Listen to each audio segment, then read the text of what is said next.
My balls are so itchy. And hey. Your mic's maybe up, but you're supposed to stay quiet while I come on and have a little nice intro for everyone. You know, all the fine people that have come by this channel to watch some vinyl collecting at its finest. We're going to go through some music today and look through our collections of vinyl and music, and some guests may have weird other things like toaster ovens, or who knows what you're going to find on this show. But we're going to go through the whole gambit here today. My name is Bill. Thanks for coming on by. Don't forget to hit the subscribe button and hit the like button if you're watching it now, because this is a live chat and YouTube likes the like button on live chats. And if you're here in the live chat, be sure to say hello in the comments. We love to interact with everyone who's watching and talk with you guys live on this show. That's what live chat is. So the vinyl live collection is just us going through our collections, opening them up, seeing what's in there, in case we haven't seen what our collection is like for a while. So that's what we're doing.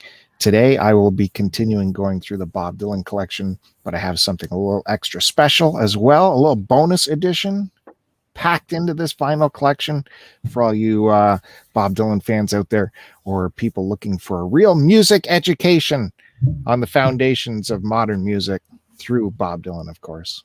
So, but before I get there, with me as always is the whole treasure trove of music experts that join me once a week. I'll bring them on in here. Look at them all. Here they all are. Wow. Jeez. Are you wearing a bomber jacket? Who? You. I should be. I'm freezing. No, this is just a nice spring jacket.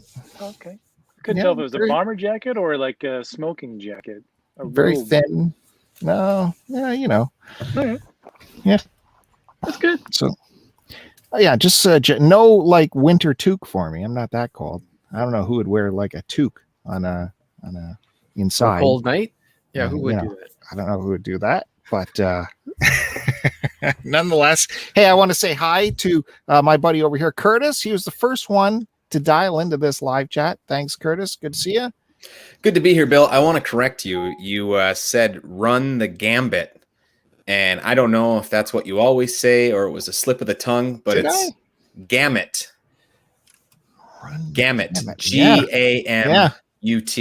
I hate to be the word police here, but I just want to make sure that you don't make that mistake again. Wow. Put into my place within the first 2 minutes of the show. I gotta get it in now. This is sponsored by 805, and I haven't eaten in many hours. So by the end of this podcast, I'm going to be the one needing word police. Right on. Look forward to that. Also joining us is the hero of last week's episode, a true martyr for the show, Kevin Buried on Mars. Kevin, is that because I shared out on social media this episode? Is that why I'm the hero? Did you? Well, I thank you for that. Well, not yet, but I'm about to. Well, you did. You bled for the show, which I did. I did. And if anyone needs me to go in the back and grab a DVD, I came prepared. I put it on now, but I got the headphones on. Come on, let's see what you got. Let's see what's under that hat, Kevin. Why are you wearing a hat? Give us. Yeah, I can't hear you guys if you're talking to me. You look like you just came. You look like you just came from the docks, like you're some sort of longshoreman or something. Come on, let's see what. Thank you. It's a let's see good what you look. got underneath there. I feel good. I do feel good. Thank you. I like it. It's a good look. Just do a little bit of this, a little bit of this. Just take it out. Take it out. It's very cold in here. I want to keep that thing. It's tacked on very well. It's either bruised or has a stitch. Nothing. It's gone. Nothing. It's fine. It's healed up really nicely. Well, let's take a look then. Let's take a look. I want to see how healed it is. It looked much worse than what it really was. Listen, I honestly, Kevin, thought you might need a stitch or two when you came back, and I saw it bleeding. But yeah, head wounds always bleed a lot. Your skin apparently here is really thin, so it doesn't take much for you to start bleeding. Can you describe what it looks like? Is it bruised? It's fine. Well, then let's see it. Let's see it.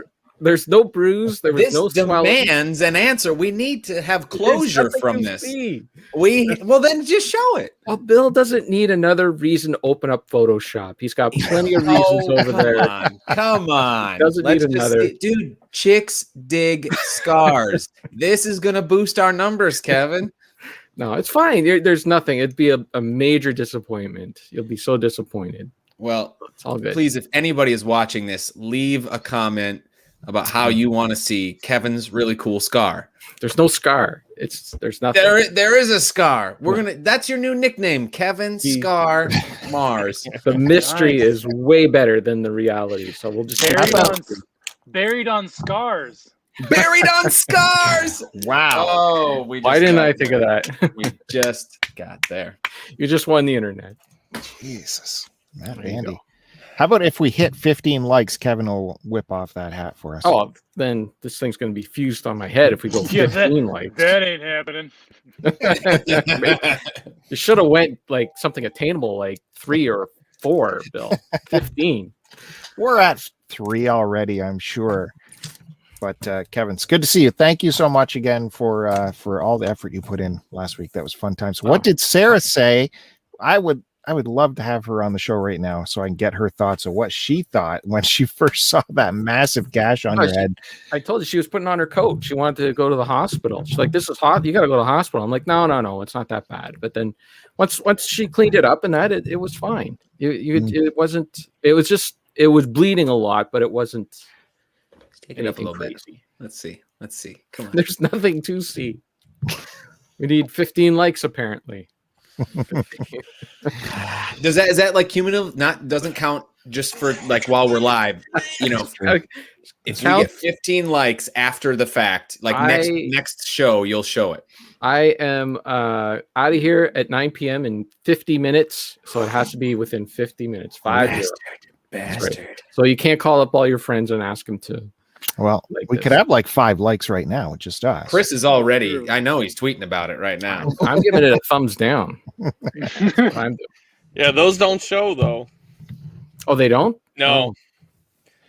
YouTube took that away a long time ago. They did? Yeah, it doesn't show on your channel. You have to set it up to show it. Oh, I don't think it messes with the algorithm. It doesn't like. No, actually, yours is on. Never mind. I guess it defaults that, but some channels you can only see the likes. Oh, no, I want to see people dislike. Well, we got 3 likes so far, and I'm one of them, Kevin. Okay. All right. 2 and 1. Hey, how did we go from 4 to? Okay, there we go. Now it's fixed. You guys keep an eye on that for me. And next was Chris Roberts coming in, yard sale president of Canada. That's Canada, right? No. You guys don't have yard sales. We have a form of yard sales. Yeah. California. I put the abbreviation because then it would be all ...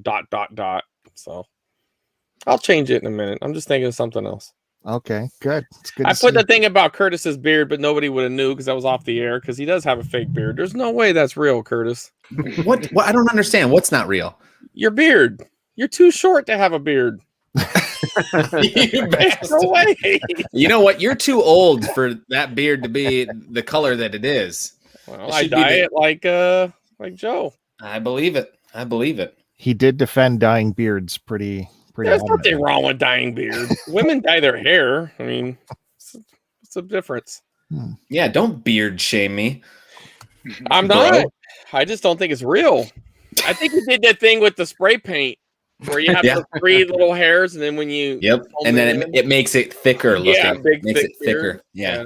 I think so. That's what I'm going with. I'm trying to catch up to Bandy there. You're not going to catch up to Bandy. Oh, you need you need about 4 or 5 cases of that paint. And that's a real beard. I saw it in person this weekend. It was tremendous. Jeez, look at you guys hanging out. Yep. Safely, right? Yeah, of course we did. Neither one of us is sick, so we did fine. No kissing?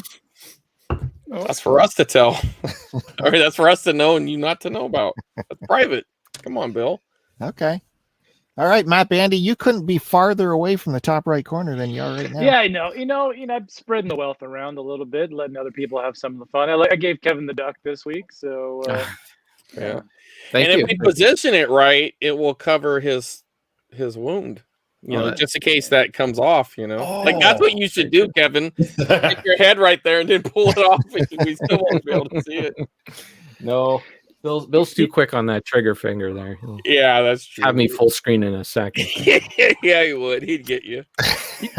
Bill, there's been a lot of beard talk alluded to in the last episode of STC Pod. You mentioned some other, casual friend beards, and I was kind of disappointed.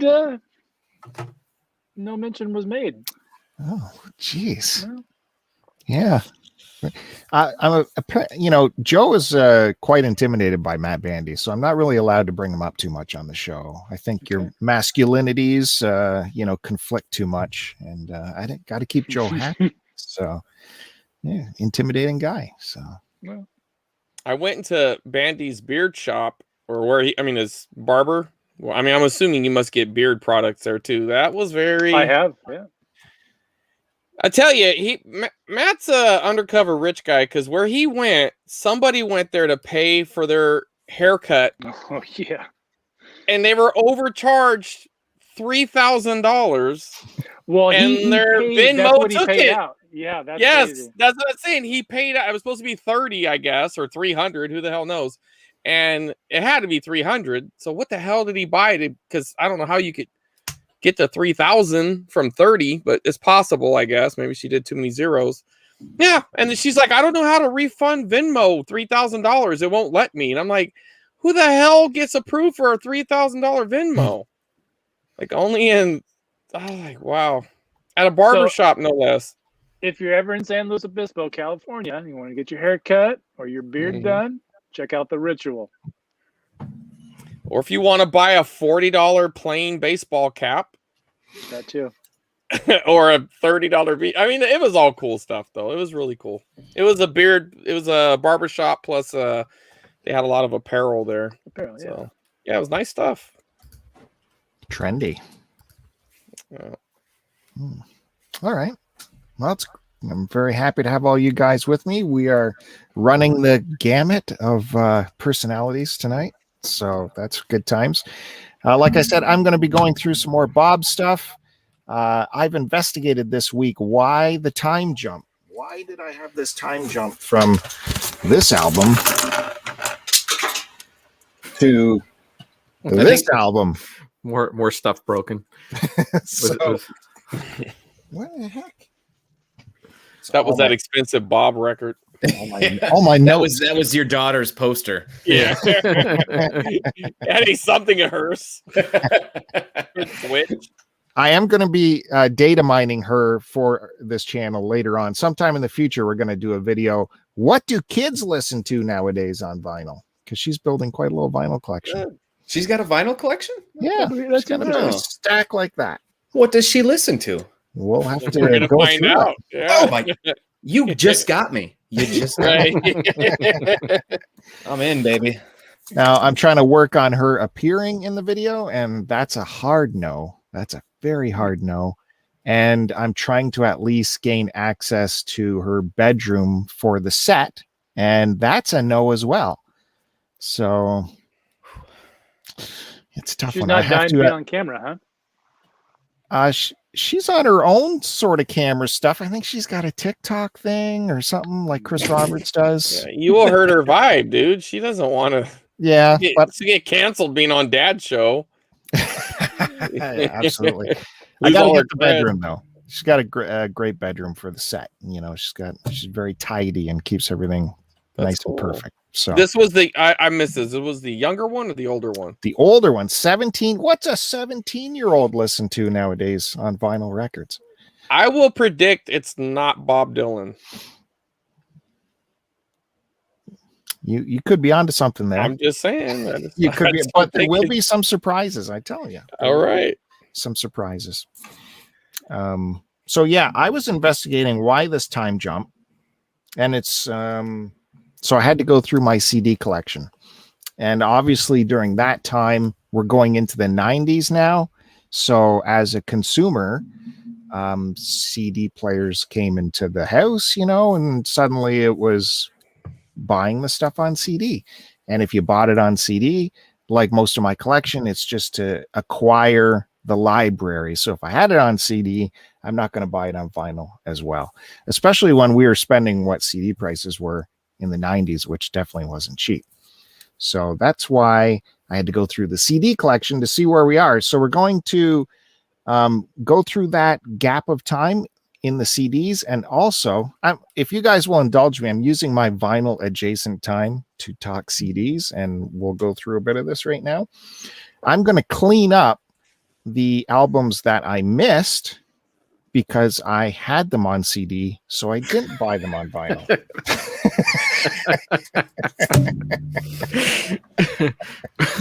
Weren't you there last week, Kurt? Yeah, every time. You know, what can you do? You can It pay gets, for it gets in the StreamYard. way. It gets in the way. You know. We'll set up a GoFundMe to get rid of the Mallard for Actually, you know, Affleck. I don't think you can get rid of the Mallard. All you could do is put a logo over top of it. I think even Mike stuck with it. He tried to remove it one time, and the Mallard was under there. There's no Yeah, way I to know why switch I'm the coming in Ford live. to the. Can you can't put it? switch Can the you, Ford to the other side? or put it down like 2 squares? Nope. Nope. You have a companion. I think it's You quite could disconnect or charming. reconnect, and it would be Kevin Square. There you That's go. True. That's true. See. No, I like where I'm at. You should put him right on your shoulder, Curtis. I'm first chair. For whatever There is a that's worth. responsibility with first Wait, chair. There you go. It's like a little pet. Freak. Okay. Thanks for indulging me, and I will start. So we are going to go through the CDs I have of the Bob collection that I don't have on vinyl. And what we're also going to discover by the end of this show is the Bob albums I don't own at all. If you can believe it, there are some. Wait, does this mean we're at the end of Bob? We might get to the end today. Oh my goodness, this is a Then big we have- episode. You Monumental have gaps in your moment. collection? You Then haven't the filled show- yet? The show gets canceled after this episode, but we'll see. If you guys stick around to the end, see if we get there. Surprisingly enough, there's going to be a new vinyl podcast showing up on another channel. I don't know if you're aware of it. But, Yes, that would not surprise me. So, right in 1967, Bob released his first greatest hits during his downtime after his motorcycle accident. So, for some reason, I never got this on vinyl, but I did get it on CD. Look at how much stuff they put in there. Tons of extras. Yeah, it is just wow. And the back, it's no less. That much stuff. So, yeah, I got it on CD. And this might have been the cassette, if this was a cassette that my friend gave me in grade 9, which introduced me to Bob Dylan, the cassette version of this. A little tidbit of info for you. Oh, that's good. Have you talked about how you discovered Bob before? I did on STC Pod years ago, if you want to dig that up. No. It was on a lonely bus ride from Prince Edward County to Belleville for high school. A new kid on the bus, myself, in grade 9, entering high school for the first time. A senior to me told me, "You got to listen to this guy. It's hilarious." And so I did. Hilarious. Yeah, he did he do took- a comedy album, or what are we talking about here? he took like Rainy Day Women, Everyone Must Get Stoned, and some of his Talking Blues songs, which are funny, and he really related to those as comedy, kind of musical fun stuff. But I also latched onto all the topical, folk song, anti-war stuff. Anyways, So it immediately clicked with you when you heard it? yeah, I think Yeah, it this is did. interesting stuff, Bill. Yeah, it did. It did. Okay, well, you can move on now. So yeah, I had those as cassettes, or I made copies, I think, maybe gave them back to him. Eventually I got my own on CD and started building the collection on CD or vinyl if I got it super cheap. Anyways, the next that I do not have on vinyl, but do have on CD is Nashville Skyline. And this is where we have Bob changing genres again, dabbling into the country. And who does he have to help him on this album? Anyone? Anyone remember? Is it Johnny Cash? That's right. He's got the Johnny Cash who wrote this note for him to be included in there. And, What year was that record? This is 67. Oh my goodness. Big Bob fan here, folks. I don't have the memory to record all this stuff. You can have notes. Anyways, Johnny does appear on the lead track. Let me just check my notes here. This is okay. Yeah, I think it's still pre-70s. Oh, you guys, you're supposed to be the people looking this up in the background. 1969. See, I should have went with my first thought. 69. And of course, this was a huge Johnny Cash, Bob Dylan recording session that got bootlegged for years and years. And then finally, Columbia put out their own compilation not too long ago, which you can pick up under the bootleg series banner. But also some huge people in the personnel there, including Charlie Daniels and Charles McCoy. Of course, Johnny Cash. That was a big one. And then the next year, 1970, he came out with New Morning. And it's still kind of rootsy Americana, but he goes back to more of the Woody Guthrie sound in my mind, but he also dabbles in jazz a bit with If Dogs Run Free is a really jazzy number.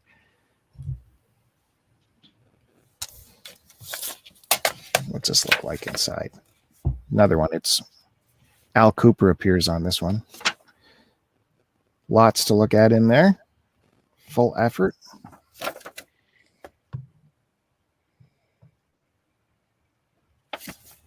Were the vinyl releases that slim on the liner notes too, or is that just like a CD thing that they kind of skipped out on some of the? That's definitely a CD thing. That's definitely. Yeah. And they're listing here, you know, where you got they're telling you it was from analog to digital. Remember that code that would appear on early CDs? Next was from 1974, Planet Waves. He gets back together with the band. Robbie Robertson helps him record this one, is the backing group for that. Some more Bob art. An interesting story for this one. See the Condish? Got some Condish issues. Yep.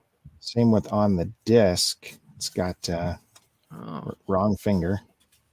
The disc has some of the paper that was right there. Got wet. So yeah, this totally got wet. We had a CD store, record store near my high school called Sam the Record Man in downtown Belleville. Look that up. And they burnt down one day. The whole block burnt down.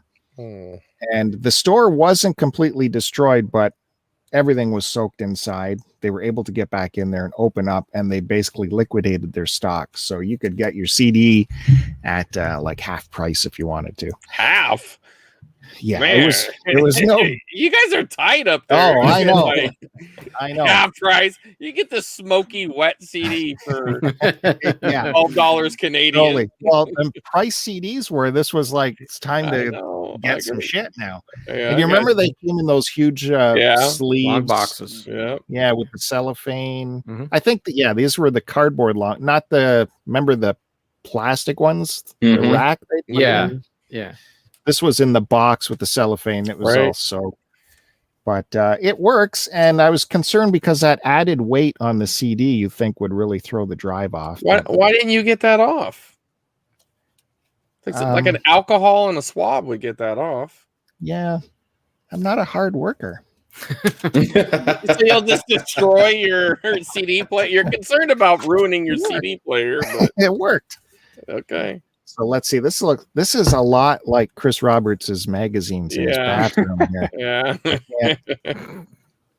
I can't even open it. We can't see what's in there. It's sealed. So I had that on CD. Didn't have to buy that on vinyl. Next, and this is for all the Eagle Eye Bob Dylan lovers who've been watching this, who have been saying, where's this album and this album? This is where we're getting to. It's had it on CD. So I said they got together to record Planet Waves. They also got together for a tour. So there's a Bob Dylan in the Band tour double CD Before the Flood. I really like those double CD cases. Those are sweet. Yeah, unless you got a rack. Yeah, that's true. Then they're horrible. I mean, or you got one of those racks that came with it, but they stuck them at the bottom. Right. And you didn't have enough to fill it, or or it messed up your alphabetical order. Nah. Yeah. I mean, I don't dislike them. I know what you're saying. They are cool because they give you extra stuff, but. So this, much like the Basement Tapes, it includes tracks from both the band and Bob and them playing together. So, and we have the discs in there, and a little booklet. Yeah, there it goes. Now, right into the water. A release this big surely would have a huge booklet, right? Well, that's what you get inside. Get some pictures. Not with Bob. I blame the band for this one. All right. I mean, the Bob Dylan is written first. And the other disc. Yeah, very sparse. Not much going on there. Speaking of the Basement Tapes, and I remember I showed you the vinyl, the almost vinyl I have of the Basement Tapes. It's the one cover that has no records in it and was found in a driveway. So I do actually have the CD of it. There it is. Pristine. I bet you these bigger ones, now that we're talking about how awkward they are, I bet you they're pristine because they're too big for me to like take in the vehicle with me. So they didn't get destroyed like a lot of other cases would have been. Probably. Yeah. Inside. You know what, guys? You might get a little bit better of a case with this one. Or a booklet, I mean. So get that out. So there's that artwork I told you about. That the reason I kept that vinyl. It's got that great artwork right there. Bob and the band all dressed up. And there is a nice, really big essay in here by Greil Marcus, longtime Bob writer. And there's another big shot of the group.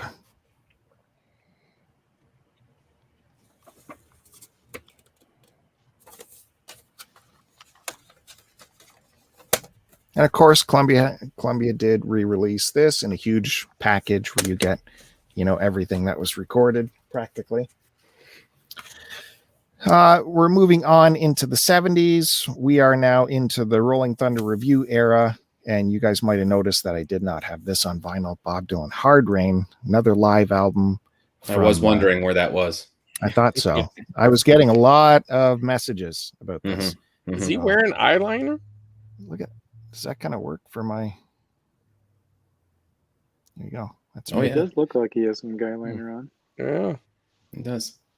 Going through his emo phase. This is the Rolling Thunder Review era where he would go on stage and he would have white pancake makeup all over his face. He would wear flamboyant flowered hats and do all kinds of craziness. This is the second leg of the Rolling Thunder tour. They recorded this to kind of make some of the money back they lost on the tour.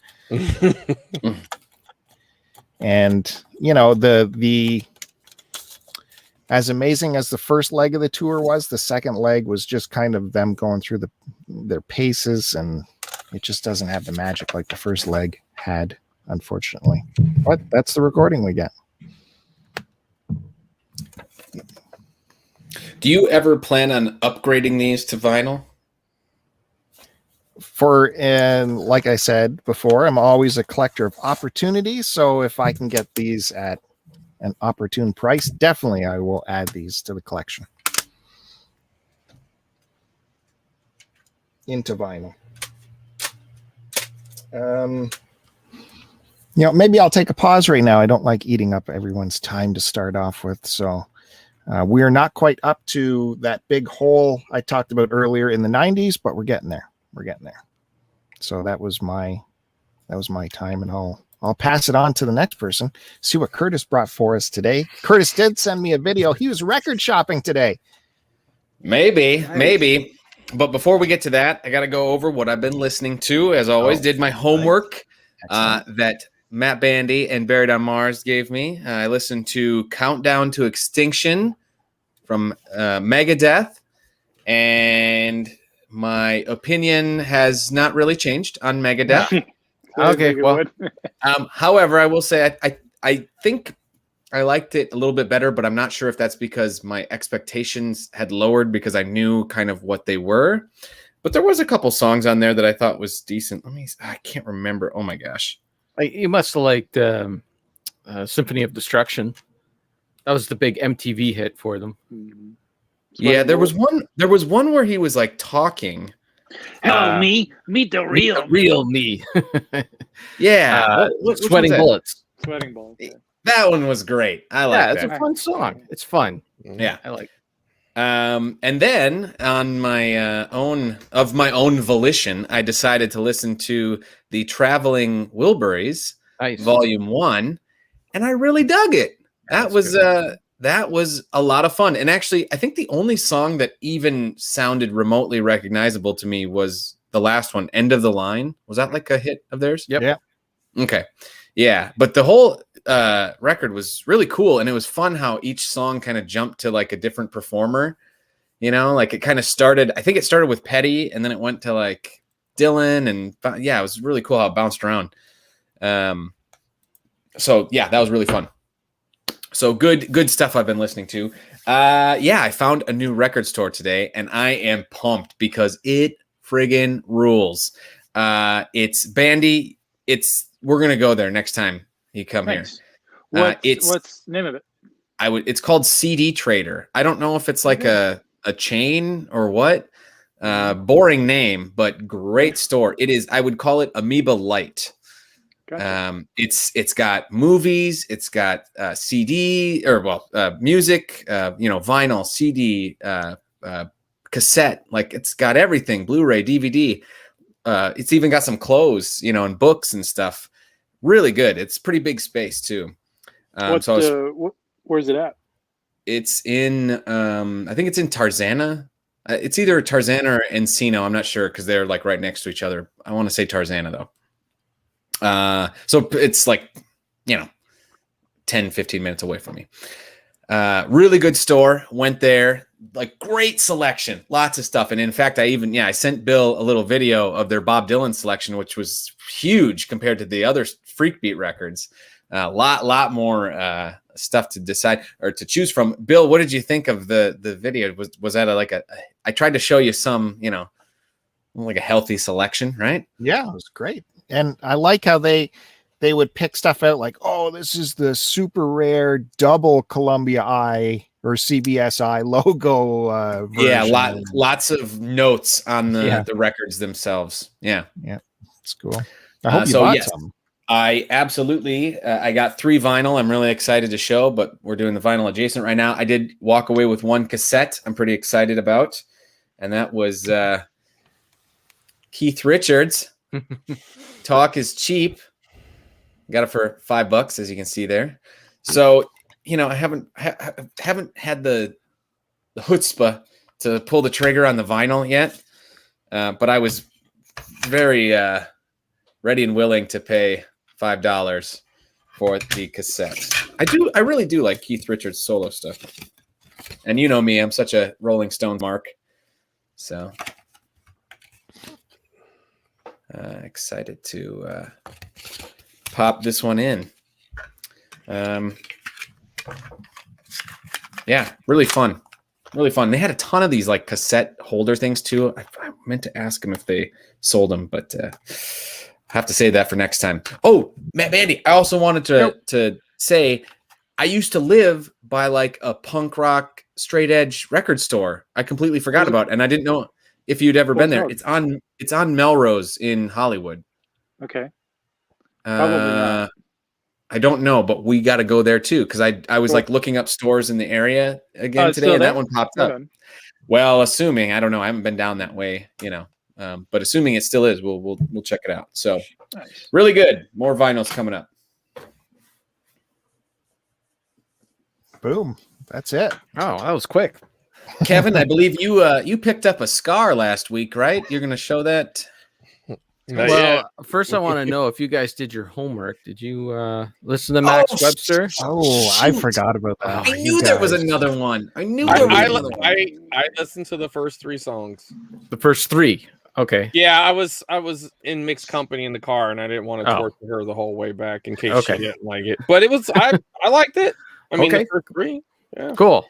All right. I know the exact reason I didn't too is because I have it saved on YouTube instead of on my Spotify, and because I couldn't find it on Spotify. Dang it! Oh, I'm so sorry. We'll revisit. We'll revisit next I week. really liked the first song. I thought that was good. Hangover's good. Yes. Yeah, I thought that was really good. I mean, for something I've never heard before. Yeah. Okay. Cool. Well, I got one person that's sort of there. Yeah, sort of there. I haven't. I will finish the album before the next show. I just it's been tough to do it, but I thought for sure I was going to be able to do it, but I could see she was fading a little bit, and I was like, well, all right, we'll turn on something else. As long as we all like it and Bill doesn't, that's the main thing. Okay, I'm just going to dive right into my records because I don't have too much time, and I got stuff here to show. You guys are gonna like some of this stuff. You still on Motorhead? Yeah, I'm still on Motorhead, so I'm carrying on. So we finished off with Sacrifice, which was my first Motorhead album, and they followed it up this next year in 1997 with Overnight Sensation. Badass dudes there. That doesn't look like Lemmy on the front there. Gee whiz. He shaved his mustache. Oh, oh my God! I have never seen him without a mustache before. And he's hiding the moles, like that's his good side. So, well, he doesn't have a bad. When did Motorhead form? When did they begin? They formed it in 1978, 77, 78. Oh wow! Yeah, so they had been around for a while. This is Snakebite Love. This came out in 1998. When this came out, I had to order not this, but the CD. I had to order from online because no one in I was living in North Bay at the time. No one in North Bay had it, so I ordered it online from a store, an online store called CD Now. Do you guys remember that CD Now? Mm-hmm. Yeah. I can't believe there was online when you back in the day lived in North Bay. Well, you see, I'm much younger than you, Bill, so that's why you might be surprised by that. But yeah, there was a very robust online by the time I was in college. Unlike you guys were you're doing the stone tablets, I believe. We had some solid bulletin boards. Anyways, yeah, so I ordered from CD Now, which was a really good company. I would have ordered from them again, but very, very shortly after that, some weird company that sold books online called Amazon bought them up, and they were gone. Yeah. This is from 2000. We Are Motorhead. They were very prolific at the end of their career. They would just crank out albums every year. They would not hold back. Do you think the quality was there in every album, or does it kind of dip? And I think that they were actually better. I like this band better than like the band in the 80s are considered the classic lineup. I don't know if it's because this is when I got into them, but the albums are a little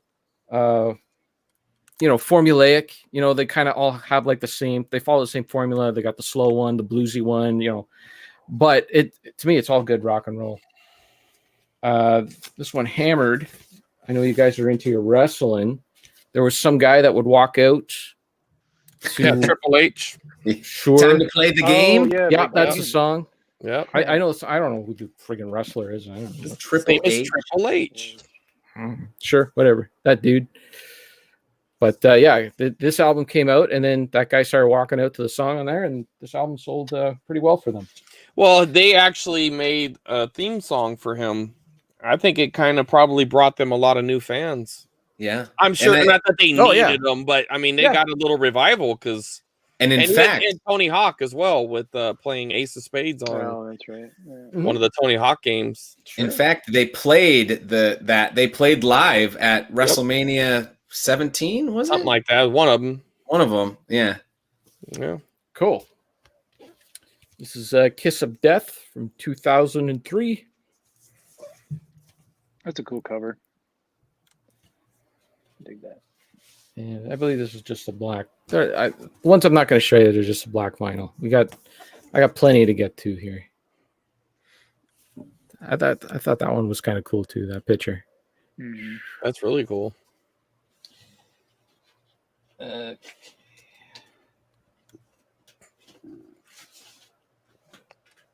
This is Better Motorhead Than Dead, live at Hammersmith. And this is a big. Is it 4 discs? Oh, wow. Yeah, it is 4 discs. Hot dog. So it's a gatefold. And they just put 2 in each side. Was it 49% motherfucker, 51% son of a bitch? Yeah. That's right. I think I've seen that on a belt somewhere. Yeah, they're all just black vinyl. I don't need to show you all that. This one's from 2005, I believe. Motorizer.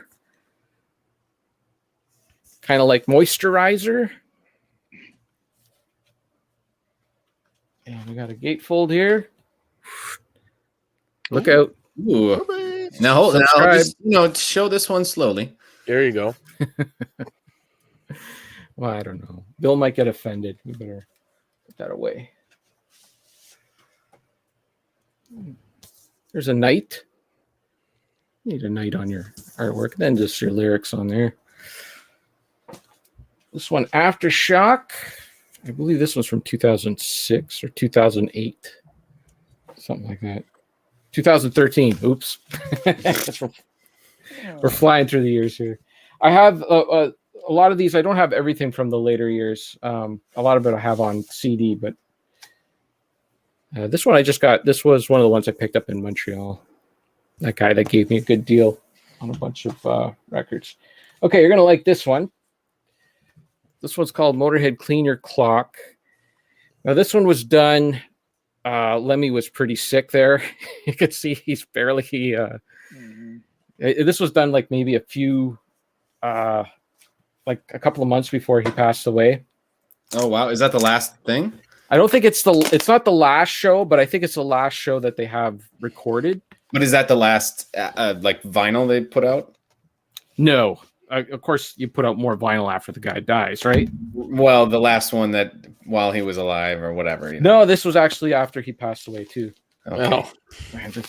Just stop, Curtis. I'm just gonna get there. Yeah, you're not getting there. Really in there. Okay, so let me remember how to take this out. So yeah, he actually does sound. It's kind of a sad album to listen to because he does sound pretty sick. It's kind of like, that Johnny Cash's went at the end there. It just sounded really, really sick. But you had to get this because this is a pop-up. Oh, I'm gonna have to move the microphone out of the way here. Oh, watch your head, Curtis. Finally. Well, I'm just glad I'm handling it, not Bill. Okay, here we go. I think this is gonna work here. I don't think I've ever. That's pretty cool, man. Wow. Oh, wow. So you That's got- so cool. You got the bomber playing, and then the band in the front there. I don't know if you could see that. Yeah, you that's can. really cool. Yeah, I've never seen a vinyl pop up. Yeah, that is. I excellent.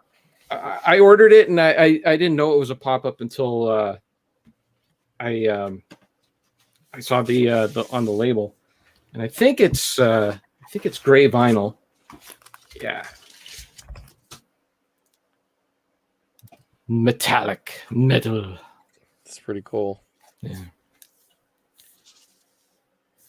Did you have to pay a premium for that one? No, it came on sale on Amazon. So I might have spent $40 on it. I'd have to look back on my Amazon thing. But I thought that one was cool. Just got a couple more here. So this was they were re-releasing Overkill, and I went to pick it up, and it ended up just being a different version of Overkill on a single. So it's like a 12-inch single. But this came out. They did an album of covers. So on side one, it has this updated version of Overkill on it. It's just white. Everything's in there tight. And on side two is their version of Breaking the Law from Judas Priest. I thought that was pretty cool.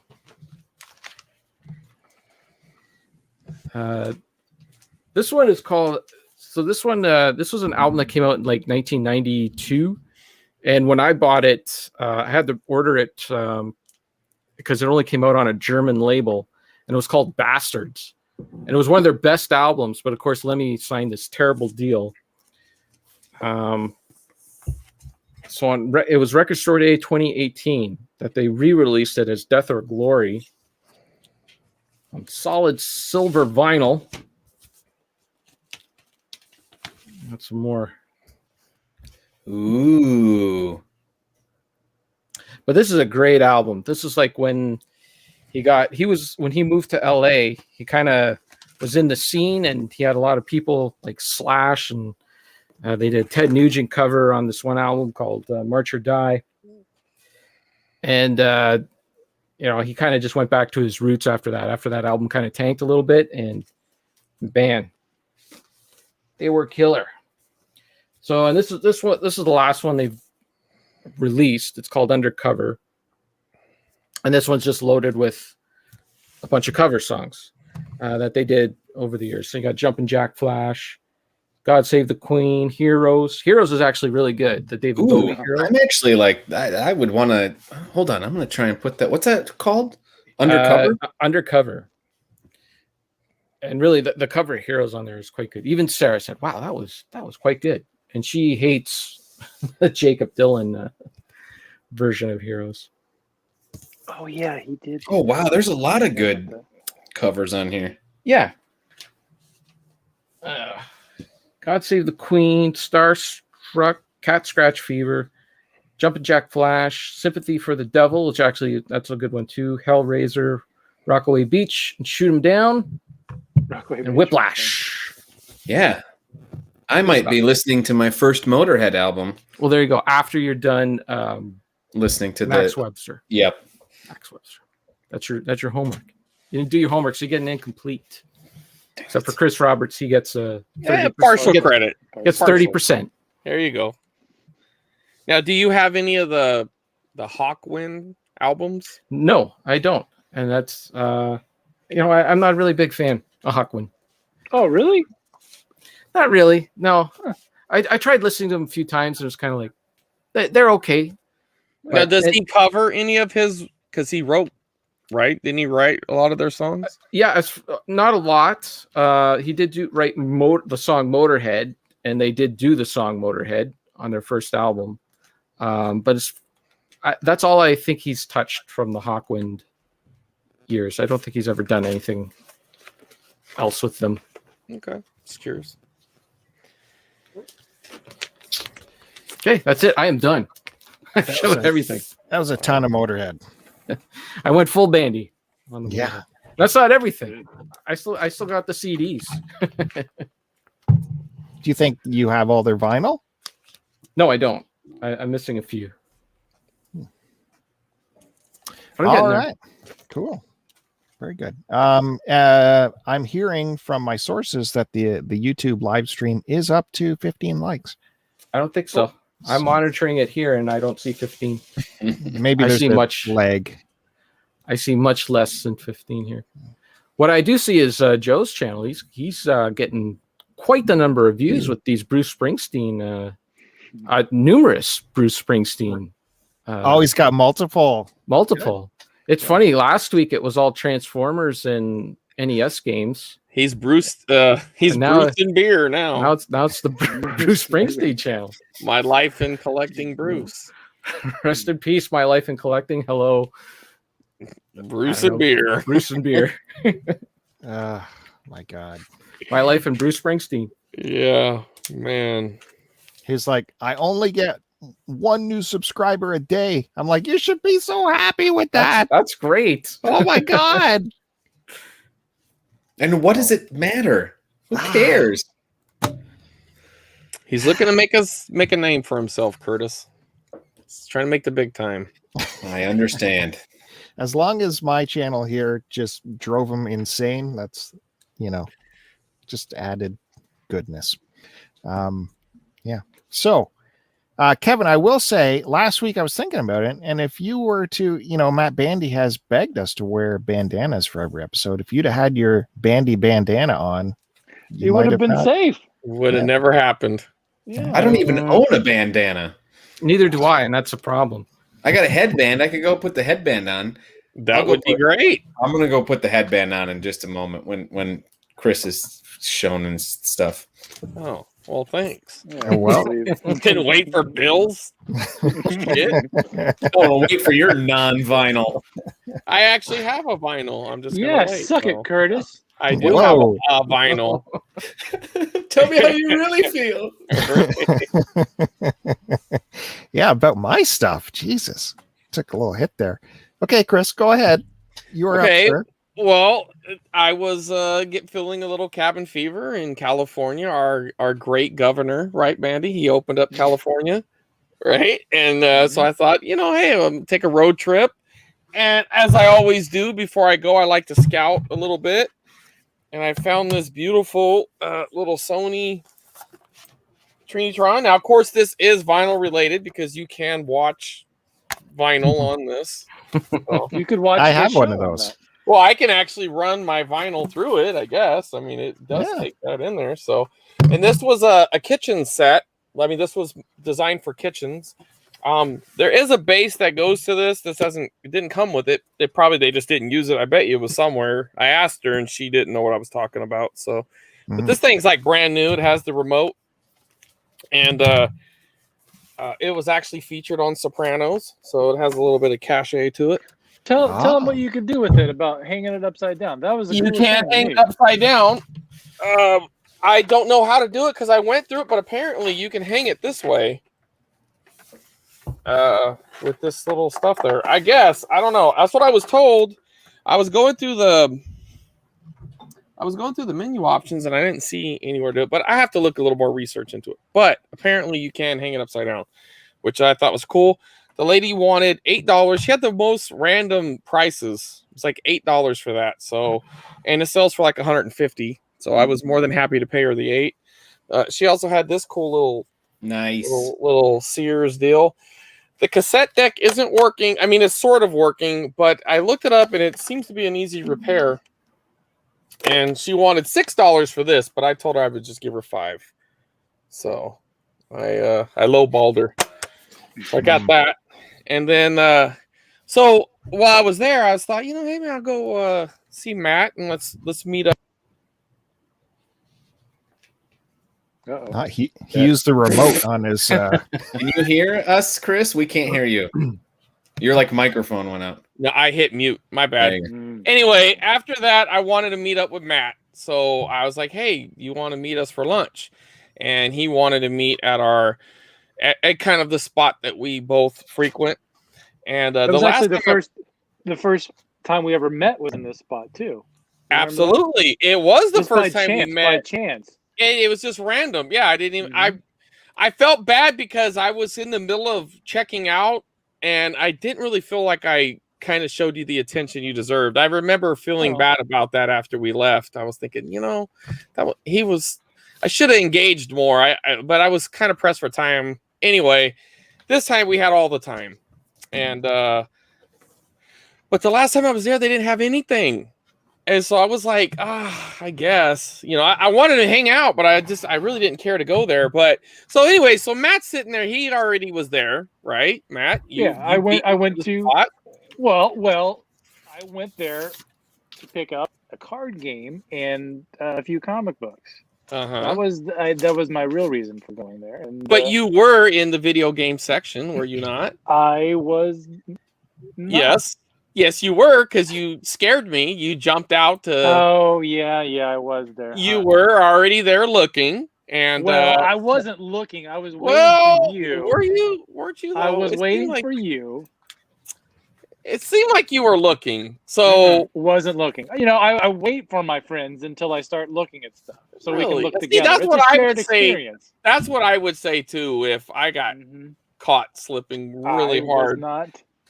It seems like it was a lot. It was pretty hard. So, so we're standing there looking at the games, right? And I start noticing, like, man, there's a lot more. I am looking at one specific set of games, not only one.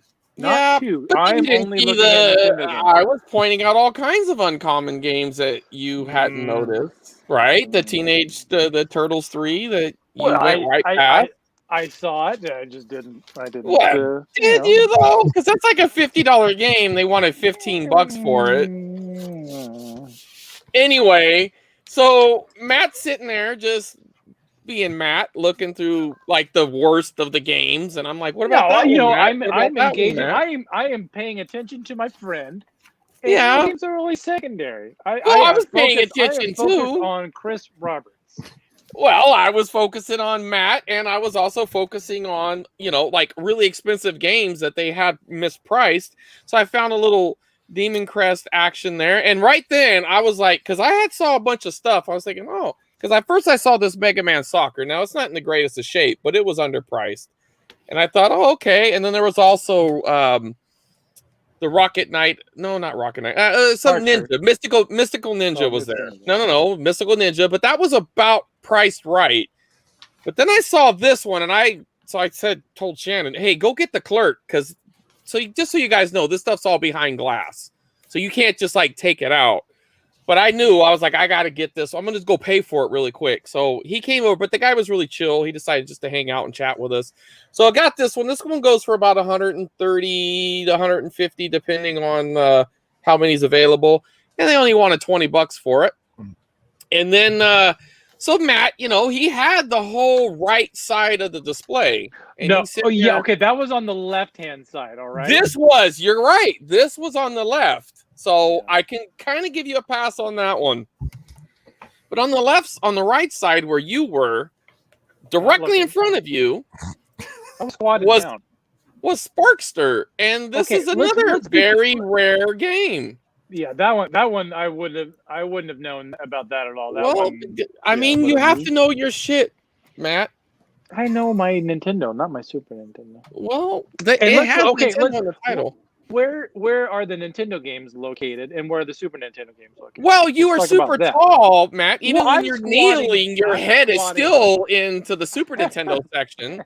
Like, even kneeling, here's the Super Nintendo. Okay, all right, look, here's the Super Nintendo. And then here would be the Nintendo. It's not you're way up there. No, I have to sit on my ass to look at the And Nintendo you're still tall enough to see the Super Nintendo. Matt, that Sparkster was right in front of your face. I never would have seen that at all. Well, that would have went, You slipped so hard, you almost went right out the front door. I was so happy for you, Chris. There was there's no jealousy or bitterness. No, no. But that look on your face when I saw Demon Crest. Because I couldn't believe it, because that shit is never there. And there was a little bit of what the fuck look on your face. Blows my mind. We know how it happened. These were all from their warehouse. The guy said he finally. So these things have been in a warehouse for probably 3-5 years. I wonder if they were priced over there. That's what they had to be. That had to be. They had to be because because I've found stuff there underpriced before, but because it had been there forever, and it was before the big boom in price. Right. I found Scat with the manual there for $10. So I mean they are underpriced sometimes, but they usually because nobody's bought them. So then we go to your record store, and I got me a little bit of vinyl. So I got the System of a Down here, and it's not open yet, so I guess I can do an unboxing. My goodness, we're getting to vinyl Yeah. after all that buildup. Hey, sorry I don't have 35 Motorhead records to show. I'm sorry too. I do have a vinyl. And while we were looking at games, we were listening to Jeff Lynne, and ELO was on the yeah, Nice. on the And speaker, the and we fact talked that- about right. I was like, hey, he's doing a cover, and the guy's like, no. He wrote that song, and I was like, oh, okay. But then he goes and he's covering Chuck Berry, and I was like, did he write the Chuck Berry song too? And he's like, oh well, I don't know about that one. So yeah. So anyway, it's just black, and I don't see any ephemera in here. Nope. So there you go, brand new was album. that on American Recordings? I don't know. Yeah, the logo looked very American. Oh, okay, yeah. I don't know. Is that, yeah, it is American. Oh, There you go. I didn't know that. God bless America. Why not? They, That's Rick. Is that Rick's? Geez, let me try that again. Yeah. That's Rick Rubin's label, right? yeah, I think Yeah. so. Funny, I didn't know. I'm just gonna say yeah because it it makes it sound like I know more. Yeah, of course it's Rick Rubin's label, dude. Come on. Did he produce that record? Production System of a Down, produced by Rick Rubin. Yep, There you go. definitely. Yeah. So he didn't just do other crap. He actually did something good. Just like, Wow. That guy's like got a gold finger, man. Like, wherever touches that. no, I That know. guy's, yeah. And I actually have another unboxing. We'll do. Ooh. Any guesses of what this might be? I won't do it now. I'll pass it. But any guesses? VHS. Super Nintendo, Super Mario Brothers for the NES. Like About- 5 or 6 of them. All right. Yeah. Your weekly pills that you need to survive. Okay, that's a good guess. We'll see. So we'll go ahead and pass it on over to Matt. Hey, just so you know, Curtis, I got a karate book, so I'm gonna kick your ass when I see you after I study. Look at that. You know what Look I at- mean? Well, you would win, absolutely. I'm going. It's a Karate Do by some. I think that's karate do. Well, you would think so, but it's not. Well, It says do, but it's don't be pronounced karate. Don't. do. Yeah, I won't. Wow. So yeah. Well, God damn it. Forget about WandaVision. I think the show you two just put on was the greatest new internet television there is. Yeah. It's a really That was good pretty show good. there. I'm going to And put yet that we in. haven't got any likes. What? Can Oh you my believe God. Where's Denise when we I need her? know. And what was that other And lady? then that new showed up last week? Denise and new Denise. Yeah, And where's the porn guy for God's Peter sake? North or whatever. Yeah, come on. All right. Matt Bandy. Great. What do you Yeah, got? I got was it 2 days ago from Canada Post? I got 2 packages in the mail. Oh. One package is going to be vinyl adjacent, and I got some CDs to talk about here.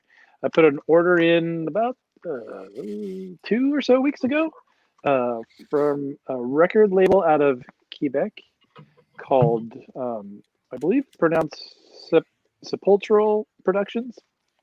It is a record label out of Quebec, and it's a black metal label. And the first one I picked up here is by a band called Fortisse, and the name of this album is called Metal Noir Quebecois. Right? Yep. Did I say that right? Does he have a violin? Is that what that is? Yeah, I guess I looked up who this guy was. He was a fiddler from Quebec who moved to the States later. But I forget the guy's name, but he's kind of a famous violin player, and the intro to this record is, I believe, is a little ditty played by him. But this, for to say, Quebec has a really big black metal scene, and this is kind of the band at the forefront of that group of bands. And this is a band I've just recently started listening to. This is their first LP, or the first record. This is available. This was a repress. This came out recently in this digipack, and the original pressing for this is long sold out. I don't think there's been a repress, but it's pretty pricey. So the CD was only like $10, so it was like $10 each for all these CDs. It was like $30 plus $5 shipping. So cheap. But this band here, obviously it's all lyrics are all in French. But I know that they are very pro Quebec and pro the independence movement in Quebec. And I know a little bit about that. But I wanted to ask you two, being Canadian, what outside of Quebec, what is the opinion of other Canadians about Quebec wanting to become separate from Canada? They're a pain in the ass. Is it? Yeah, total 100%. So I've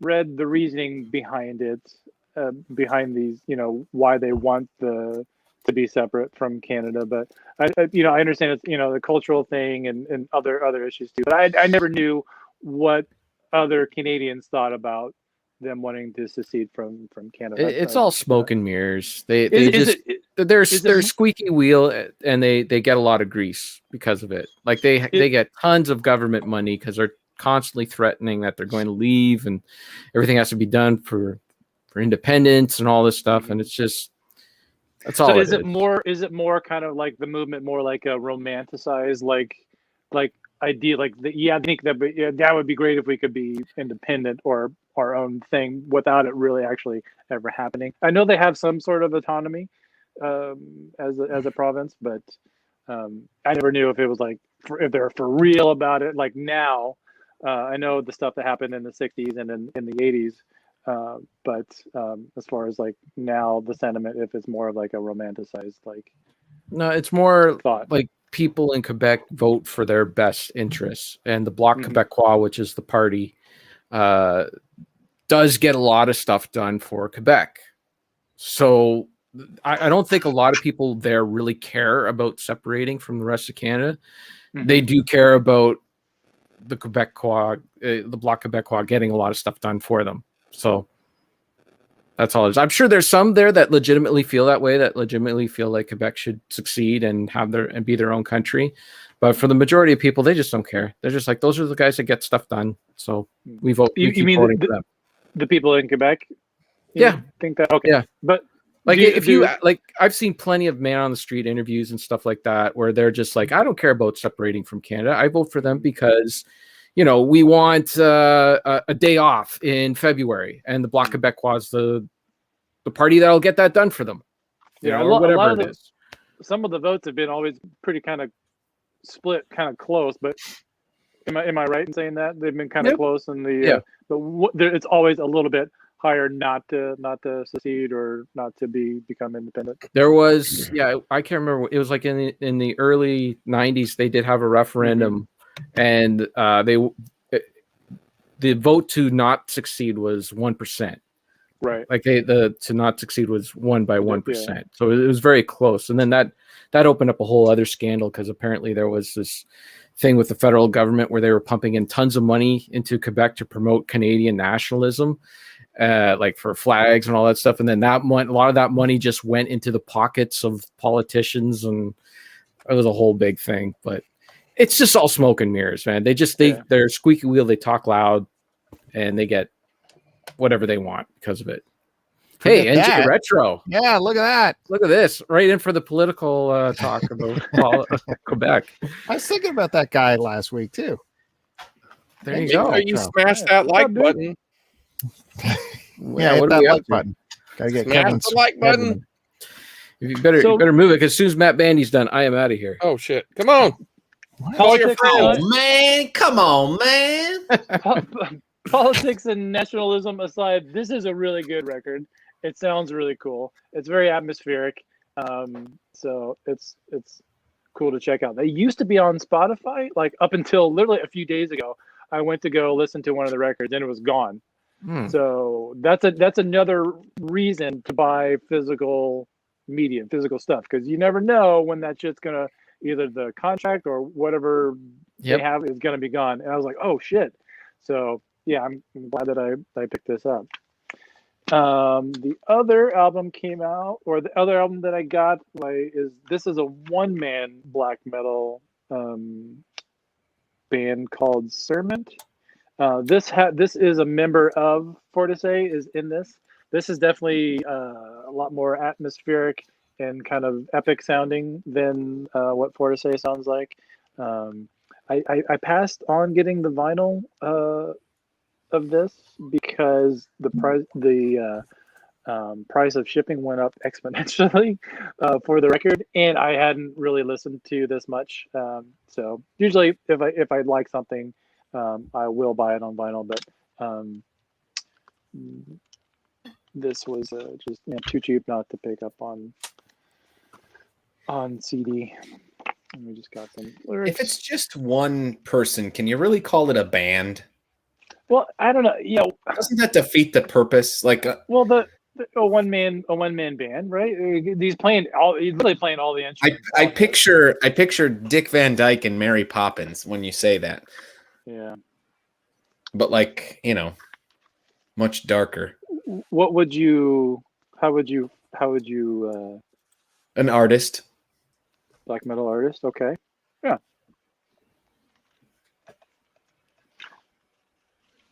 So that anyone can help me out with the pronunciation of this one here. No way, no one help.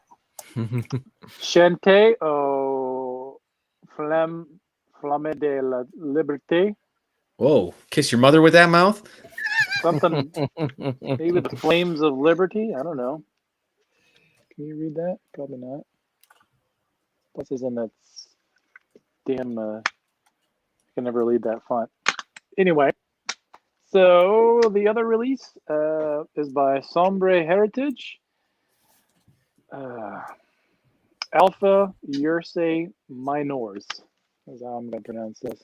This is another black metal artist. One guy is in this.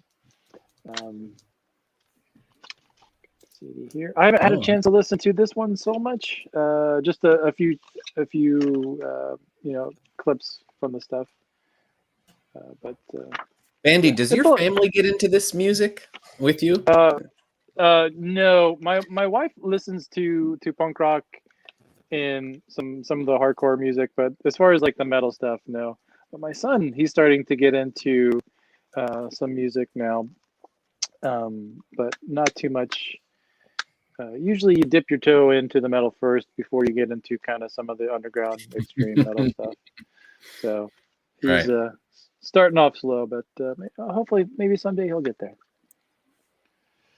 So yeah, those were the 3 records or 3 CDs that I got from Sepultural Productions. Matt, you realize the power you have right now. The longer you keep going, the longer Mars has to stay. Yeah. I could talk a little more about this. Just show everything. I'd love to hear more French. But yeah, thanks. So the reason I got this on CD too, this is the only physical, there's no vinyl release for this yet. So that was another push to buy the CD for this. But yeah, like Kevin was saying last episode, I've bought so many freaking CDs. I had to get something to hold them now. So there you go. That's my vinyl, Jason. Nice. But thanks for the info there, Kev. Too. I was glad to hear what a regular Canadian is that right? Can I say that regular? Kevin Canadian? is no regular Canadian. Just a Canadian. Well, Bill, you have to agree with a Canadian's perspective on the on that. You have to agree with that perspective, Bill. No, I do. Yeah. You're right. It's just taking a shot. NJ says he's been loving the new style of pickup videos. I just did a video, released one today, unboxing, mystery box. You can check that out right here. Curtis, when is the triumphant return of Girlfriend Versus? Either pickup series or collection updates or freaking Star Trek. Well, no, Great I'm recording a podcast. I'll have to call you back. Sorry about that, guys. Go ahead. Zach from Saved by the Bell. Seriously. Sorry about that. Go ahead. Did that really I have ring? was that Of real? course it did. That's my phone. No. That was all orchestration there. He had his smartphone set off that alarm, and What are you talking about? it was like a radio show, old time radio show. He had to one up my phone today. Is what he's doing. Go ahead. Carry on. I got a pickup video. I am just too lazy to record right now because it's a big one and it's an important one. And I'm just, I have it. I just got to do it. Yeah. And then Girlfriend Versus. Well, you know, if who cares about the girlfriend? I want the Star Trek segments back. I've shown you, Matt Bandy. It's written. I also just need to make it. I'm a busy guy, dude. Season 6? It was season 6, yeah. Yeah, do the Star Trek thing, and like I'd like to see a collab with Bandy who like reenacts the scenes with his Star Trek figures. Hey, whoa. I got figures too. He does. Curtis was the one who nudged me in that direction. Yes. Yeah, he was Okay. the catalyst for that. And I'm proud of you, Bandy. Thanks, man. That would be fun. Like stop animation. We should just get together and play with them and not even film it. Or that. Yeah. What if we did that? And we pretended we were on the Enterprise? It does sound fun, damn it. That does sound fun. Offers on the table. Well, I'll take it. all right. Before I continue, Kevin, anything else you want to leave us with before you take off today? Or show? No, Or show? I got Hellboy, the original with Ron Perlman. And see, they put the PlayStation 5 sticker on there now. Wow.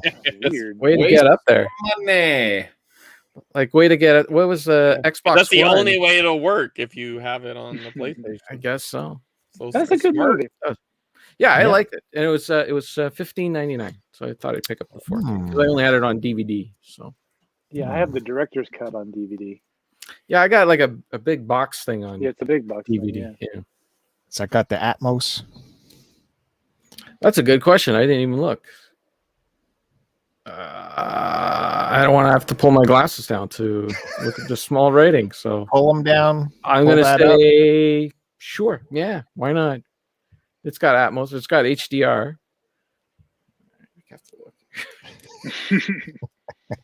Yep, it's got Atmos. 7.1. The good stuff. All right. Goodbye, everybody. Night, Kevin. Hi, Kevin. Good times. Love you. Oh, Oh, well, that was awkward. He's still here. Oh, Oh, no. a little too much, but thanks. Anyways. All right. All Goodbye. right. Love you. hey, I love you, Curtis. I love all you guys. I love you too. I better get to my stuff pretty soon because this. Hello. Nice. Oh, you know what? Not to one up my friend Chris Roberts, but check this out. Oh. Yeah. Well, you definitely didn't one up him. Well, guess what? I have 2 of those. Oh. Well, guess what? My All work has thrown out hundreds of these. Oh. Dude, then you need to get them. I passed on many of them. That is so bad, dude. Those things are going for $100 a piece. And I Well, can't even imagine the Canadian They're math.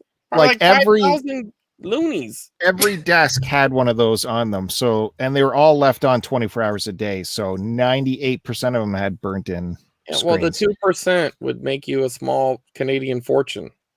Well, actually, I did put up my last Facebook ad for a Nintendo system. I included that just to show it working. And Yeah, half of the everybody, replies of were, course. Of course.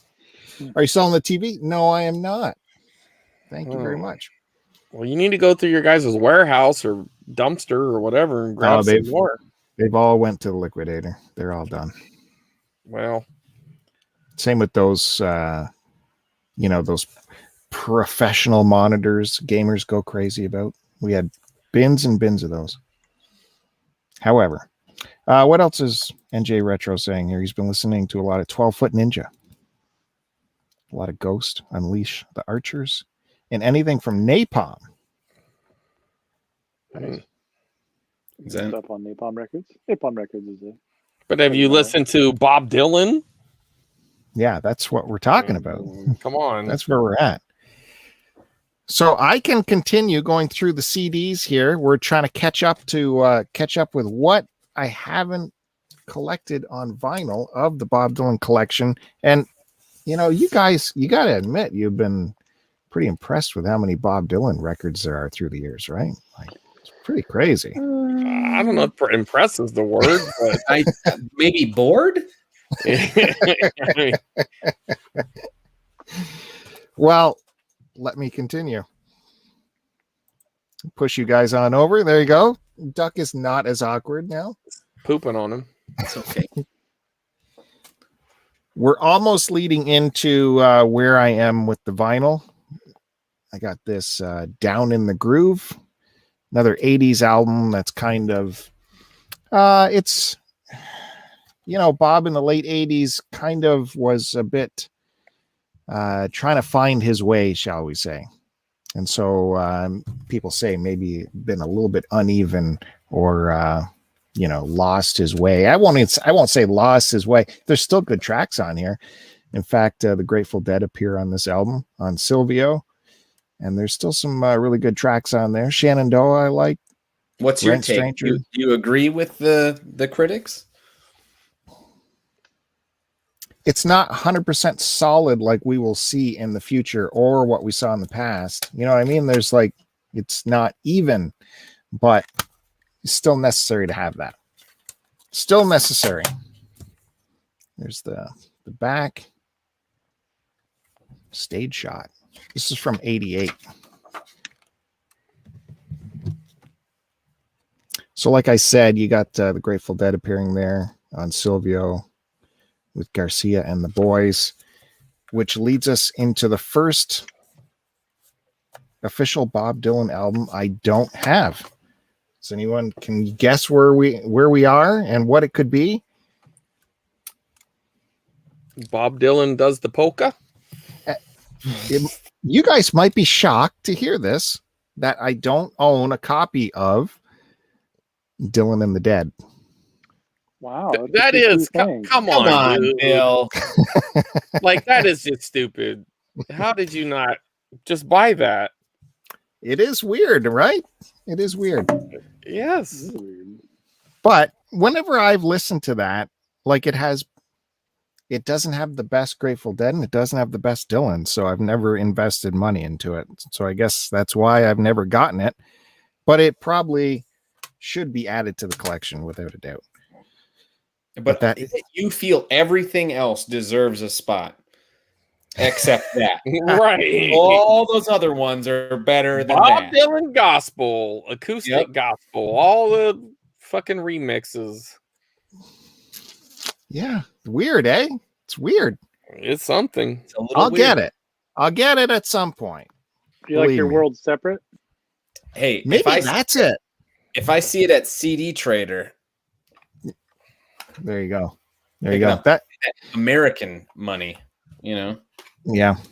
Well, when Bob's on stage with another huge band, like same with Neil Young or Tom Petty, it just doesn't jive as well as it should. And maybe it's the egos on stage. Who's running? Who's the when you're on stage with a band, you got to have one person to look to to end the songs or to cue the jams or whatever. And when you have massive acts like Grateful Dead or Tom Petty or Neil Young and Bob, they don't know. They're like, did they give it up to Bob or what? So I think that might have played into the recordings and why they're not so good. Maybe. NJ Retro says there's no Bob in his household. Never been a huge fan, but he likes the hair metal and Dire Straits, Rush, and Queen. That's good Hell stuff there. yeah, that is good. So after Dylan and the Dead, I did show you Oh Mercy last week. And that's where we go from this jump from Oh Mercy to this one in, the 2000s. So what is the gap here? Now, the next album after that, I cannot believe that I don't have this because I could have swore I showed it to you, but I can't find it anywhere. So it must go into another album I don't own, which is Under the Red Sky, which has some really good tracks on it as well, but I can't find it anywhere. Do you guys remember me seeing this, showing this one to you? Nope. No. It's got good tracks on there. I think Knopfler appears on it as well. It's from 1990. So I don't have that. And the one right after that in 1992 is another album I don't have. Are those 90s records, have they Yes. been issued on vinyl? You can find them on vinyl now. I don't think they were on vinyl originally. Yeah, So probably good not. as I've been to you, we're going into a period which is very strange for Bob and his fans because he's not releasing his own material. He's doing covers now, and he's doing now that album gets reviewed very well because he's going back to old folk songs, just him and his guitar, and he does it very well. But it's very weird for us as fans because he's not writing music.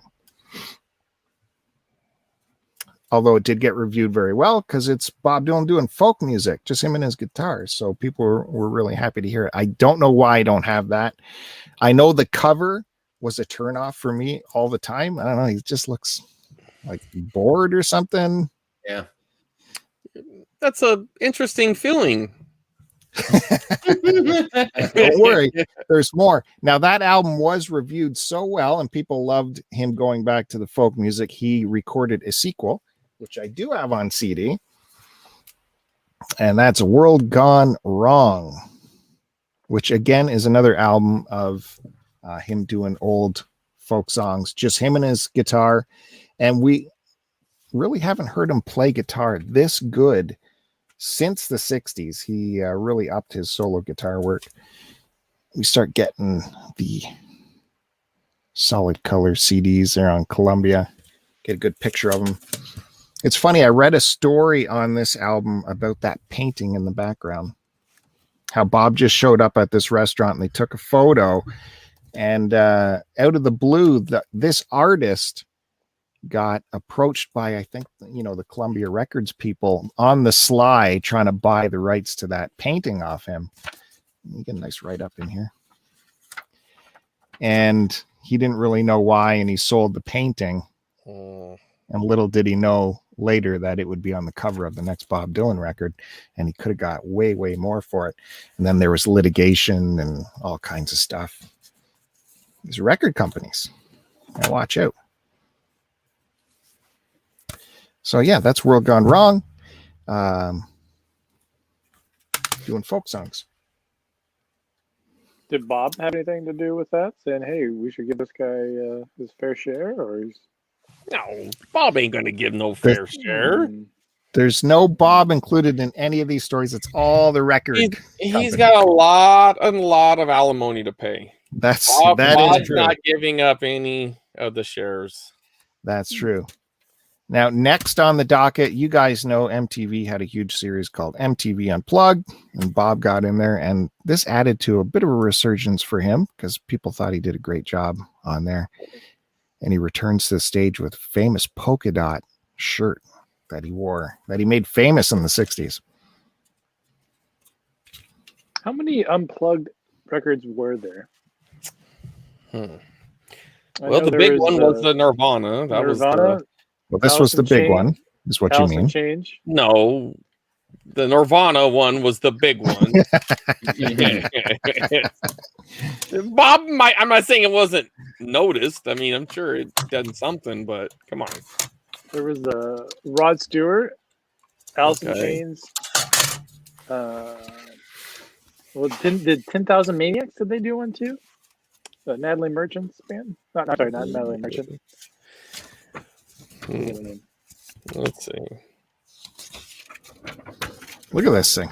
It's got all the lyrics in here. Hey, did you see this? We might get a guest on soon. I did see that. NJ Retro says he might jump on one night. You can jump on right now. Yeah. We got an empty Do it square. now. Look at that big time pullout for this. Of course, there was a DVD release, which is a good one to have. Get that 5.1 surround sound. And lots of cool tracks on there. My favorite, John Brown and Dignity is really good on here. Dignity's never been photographed, he says. There was 101 unplugged performances. Fewer than 30 of them have been released as albums. Wow. 101? All like MTV? Impressive. Yeah, they did 101, but wow. there was little, I mean, it said a little less than 30. Some of the highlights were Paul McCartney, Joe Walsh, LL Cool J, Mariah Carey, Eric Clapton, which I forgot. Yeah, Eric Clapton, that was a big one. Yeah. Pearl Jam, Queensryche. Yeah, you know, to name a few. Roxette. You don't remember the Roxette Unplugged? I don't remember that one. Come on, dude. That was huge. Rod Stewart, Duran Duran. Of course, Nirvana was the big one. Bruce Springsteen, I guess, did one. I don't remember the 10,000 Maniacs. You were right about that. Bob Dylan, Eagles. Of course, that they made that a big special. That Hell Freezes Over. That was a. Was that the? Yeah, it says it was funny. Yeah, it was a spinoff or a one-off. I mean, it was a broadcast on MTV. But they took that on tour. That was a big deal. Did MTV? Did they broadcast like that core 30 of releases? Did they according to Wikipedia, they did. Robert Plant had one, which I remember that one. Stone Temple Pilots, Phil Collins. Then they did. Then there was another era, which was 95 to 99. So that was the 80. Oh, I guess there was 3 different eras. There was 89 to 92. There was 93 to 94. It must be something to do with the production. 95 to 99 was Whole, Cranberries, Live. Charlie Garcia. I have no idea who that is. I was thinking that was your boy for a minute. Kiss did one. Few others, but it seems like the heart of it. Oh, Alice in Chains. They had a couple of them. Yeah, Oasis. that Alice in Chains George one Michael's. really good. Oasis. Yeah, Oasis, which I'd be interested to see that. Yeah. George Michael must have been trying to a semi comeback in '96. Bryan Adams, just trying to go for the bigger names. Alanis Morissette and Shakira, and then I guess they did some from 2000 to 2009. They brought it back, and it's just a bunch of Lauryn Hill was probably one of the bigger. Jay-Z. Now it seems like Queens of the Stone Age, Alicia Keys. It seems like it's more hip hop-ish. Of course, there was Ricky Martin. That had to be right up your alley, Curtis. The Ricky Martin Unplugged album. Yeah. Anyway, big into so that. I guess they're trying to redo it now because there's a 2010 to present. But I mean, the stuff I'm seeing is, no.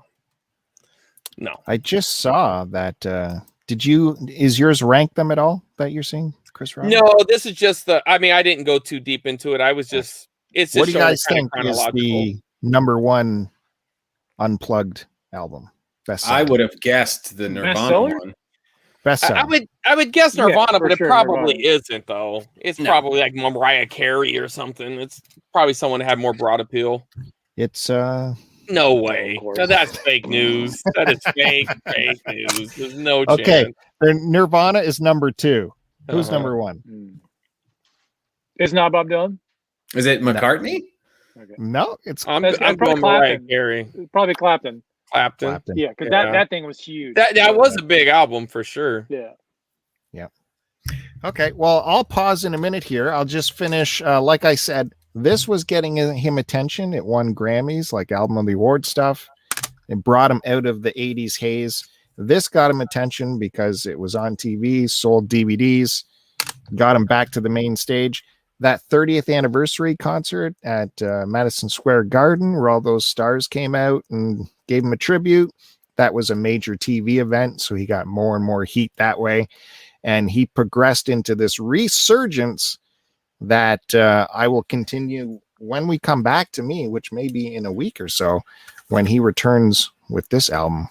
We'll talk about that. Real quick, New Jersey Retro, he said that he has vinyl for video game pressings. And of course, those qualify. We push all kinds of crap here. Well, he says he's half naked too. But he says he's got about. qualifies. We haven't had any naked yet. We don't have our naked quota has not been met yet. The closest we got was with that Motorhead album. Yeah. But maybe I'll get there. We'll find out. Well, you are drinking, so I'm not talking about me, but Nothing but the sweatband. Yeah. take this bad boy off. So yeah, that's it. I will hand it over to Curtiss next. If you guys can handle that cliffhanger, can you handle it? We can. I'm gonna try, Bill. I'm gonna try. We'll handle it fine. I'll do the best I can. Okay. Boop. Is it me? Is it Yes. my? Yes. I have a feeling I'm only going to get to show my new pickups, but I'm very excited to show these new. By the way, I have a feeling when I max out my record collection that these new pickups, because I'm getting a new stand for like where I put my records and stuff, so I'm going to have a lot more space for records, in which case I will want to buy more records to fill it. So I have a feeling coming up. What are you going to put your records in?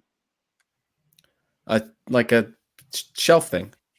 Okay. The best thing, I would recommend, like IKEA has they used to be called Calyx. I forget what they're called now. That's exactly what I'm getting. I'm getting the 3x3.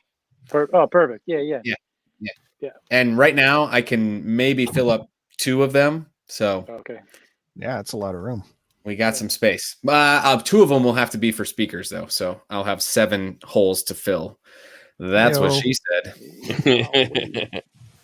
All right. Let's get into it. So these are all I haven't opened them yet, haven't looked at them or anything. So we're going to do that right now. I got 3. The first of which carries on with the theme that I started last week. I couldn't sing enough praises for what was it? Huey Lewis? And the news, weather. Yep. And so I've been on this big Huey Lewis and the news kick. I wanted to get some of their lesser known albums, and that was exactly what I did. I picked up Small World. How many albums do they have? Not a lot. Yeah, maybe like 8 to 10, somewhere in there. Now, is it always the same news, or has any of the news been swapped out for other news? Well, judging by the hairstyles, that it's always the same. Okay. Now I haven't ever listened to this album, so I'm very excited to give it a spin. I've never even seen that one. No, is there any recognizable songs on it, or is it you're going in fresh? I'm going in fresh. Yeah. Yeah, nothing jumps out to me. I don't know if we can. Oops. Yeah, I don't see nothing. Bobo Temple? Never heard of it. Yeah. So, I'll be jumping in. This is the one that came out after 4. So this was like the late 80s. I want to say 88 or 89. Oh. 88, yeah. So that was probably like a flop then. This was the beginning of this is when Huey Lewis and the News were not as cool as they were. They felt like unstoppable for most of the 80s. And then this was the beginning of the end for them until they reached, like legend status. Then they can put out a new song every now and then, and people are clamoring for it. So that was cool. They had actually their first album and this one, and I decided to go with Small World. They had a great selection. I mean, they had tons of stuff. And what's great is like this is OG print. It wasn't just some record stores you go to, like they only have new stuff and you might find some random fluff stuff in the original stuff, but they had a good mix of reprints and originals, which is cool.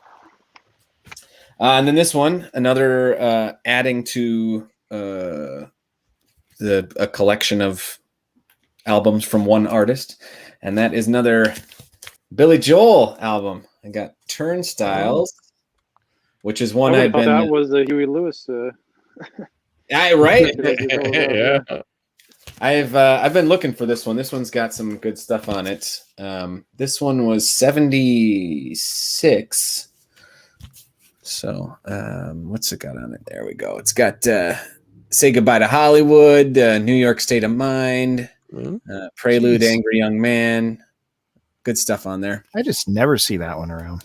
I was going to say the same thing. I've never come across that record out. Weird. Wow. It wasn't even, That's Bill style right there, buddy. it was built out. It has the thing, but it wasn't even in it. Uh-huh. I like it. So yeah, this is a good one. Like I never see this one, so I was. They had a lot of them that I've been looking for. I will be going back there to clean them out of their Billy Joel records because I'm on the hunt for those right now. So I decided to add this one today. And then the final one, I took a chance on. I don't know if you guys are familiar with Spotify. Like when you're listening to like certain songs, and then you run out of like whatever your playlist is, it'll start playing songs that are like that, right? Yep. And so this one song came on, and I was like, "Oh, I really like this song. Like I've never heard this before. Who is this?" I was like, "Oh, this is good," and I liked it so much, I put it into my playlist, and I was like, "You know what? If I ever find the album that's on, I'm willing to take a chance and like get the album and see. Maybe I'll really like it."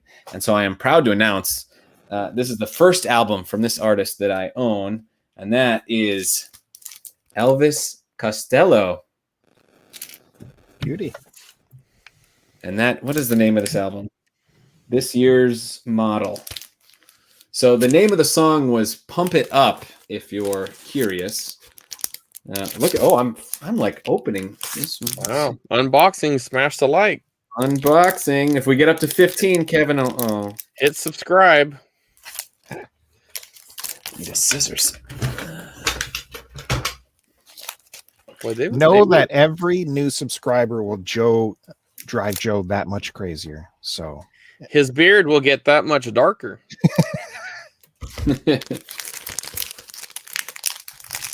Oh my gosh, they really wanted to keep this one sealed. I hope there's treasure in here or something. All right, let's take a gander at this one. So you bought that without even checking the condition of the wax? Yep. I live on the edge, Bill. Totally. It's called YOLO. Look it up. Oh, ephemera. Do we got a poster? Uh-oh. Oh, wait, no. This is just what the hell? Yeah, it's a sleeve. You got a backup sleeve. Backup sleeve. It's pretty cool. And then, where's the hole? Yeah. So yeah, I know nothing about. Let's see, how does it look? It looks good. A little dusty. A little dusty. If you had one of them fancy record cleaners like I do, you could clean your record. I thought you guys were gonna, help me win that contest, and I was gonna get one. But we tried. I wish we did. To be honest. You don't know how bad I wanted you to win that contest. Does that have What's So Funny About Peace, Love, and Understanding on it? Let's take a look. It has That title's not wordy at all. No Action, This Year's Girl, The Beat, Pump It Up, Little Triggers, You Belong to Me, Hand in Hand, Lip Service, Living in Paradise, Lipstick, Vogue, Radio. It has Radio on it? Has Radio on it. That's the hit. Is that the I don't hit? think that was from that. I didn't think it was from that album. I thought that was from his self-titled. Well, I don't know what to tell you, Matt Bandy. But there you go. those were the 3 I picked up today at CD Trader. Like I said, I will be going back there. It rules. It's going to be like my go-to place now. What are we talking price-wise, like for what you picked up? Okay, I will say that here. I'll show you exactly what I paid for each of these. $24.99. Ooh, That's American bill, not Canadian. yeah, it's like 50 Canadian. Yeah, $15.99 on turnstiles, Okay. That seems like a decent deal on that one. and $15.99 on Small World. So, Well, but he's got Hollywood money, I Bill. guess. Yeah, that makes me This sweat. guy is a I do have fucking star. expendable Hollywood money, so there's that. But also, if it means I'm supporting, if I pay a little bit more and I'm supporting a locally owned, like small business, like that, a store that is staying open during the pandemic, I want that. I don't mind if I'm throwing them some extra bucks. And you don't understand the traffic in LA, Bill.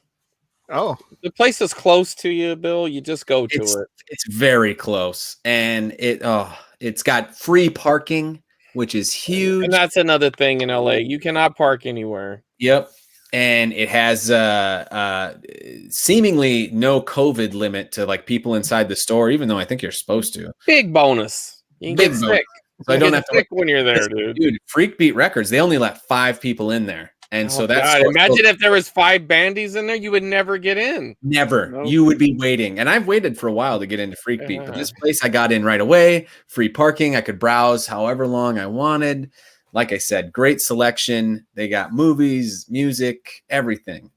Had good stuff. And they get like new movies and new music. Oh, it's just really good. It's cool. excellent. Right on. So there you go. Jeepers, time is going here. It's Chris going. Roberts. All right, real quick, I'll do my unbagging. Baggy. I said Oh. VHS in here, by the way. You said VHS. No, come on. We all Betas know what then. it is. I think Ironically enough, it very well could have been. That wasn't a bad guess, Bill, because you would have been the guy. See, when you're betting, like if we were betting, Bill would be the smarter play. Yeah. Because the other, the odds are it's this, right? So the odds would be low. But it is that. So the other day, someone tagged me. It's somebody I don't know. I don't know the person who was selling these, but he was selling these for $4 a piece, and somebody tagged me in it. But I really all I saw was the tag, and I guess the guy was selling, his name was Super NES guy, which is pretty cool little stickers. You got a couple of them here. That's cool. So I saw it, and I was like, $4. I was like, I'll claim all. There was 4 of them. I was like, just claim all. And then I noticed I got tagged in again later. So I was like, so I went back and I looked, and the first guy actually said claim 2 for CWR 2, and the other guy said claim 2. So these guys they bought them for me. So that was nice of them. I didn't even know. Yeah. Superstar. So when they were claiming them, they were actually they were tagging me, but they were actually claiming 2 apiece. So someone else, and then one of them turned out to be they were both very nice guys, but one of them I had a little more in common with, and we chatted for a little while. So I wish I remember their screen names. One guy, his name's Matt. The other guy, I can't think of his name right now, but they were both really cool dudes, and appreciate you guys. And that puts me over. That puts me at 483. So there you go, 483 out of 650. So anytime Jesus. I better get that Canadian shipment going. Yes. Chris, if you had to guess how much money you actually spent just on the Mario Duck Hunt cards, how much would you say you've spent so far? I would be shocked if it was over $200. I really would. Because even when I'm buying them at conventions, Curtis, I'm getting them for like $3 or $2 a piece. Right. Yes, I have bought some for $7, but that's usually like I'm at some swap meet and the guy wants 10. So I was like, how about 7? I have bought like 5 of them off eBay for $6 shipped.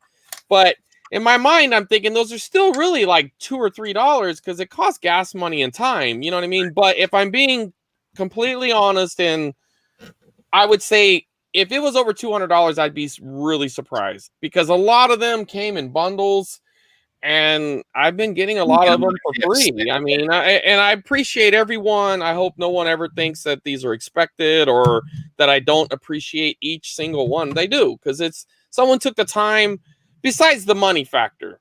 You know, like this one was bought, so the sellers sent these, but people have gone out of their way to like dig through their collections and send me their games, and they pay for it. You know, they're paying for shipping, and I'm always willing to reimburse people or buy them off them, and they're just super nice. You know, it's just nice. It's nice to see communities come together for things like that. Like I've gone out of my way to do the same thing. Matter of fact, I have a friend who does this. This is all he has. He has like 200 and something. So every time I see one of these, that movie. Yes, I'll link you guys in. That's even gnarlier than what you're doing. Yeah, he has about 250 of these, I think, and I've sent him about a half a dozen, and this one will go out soon.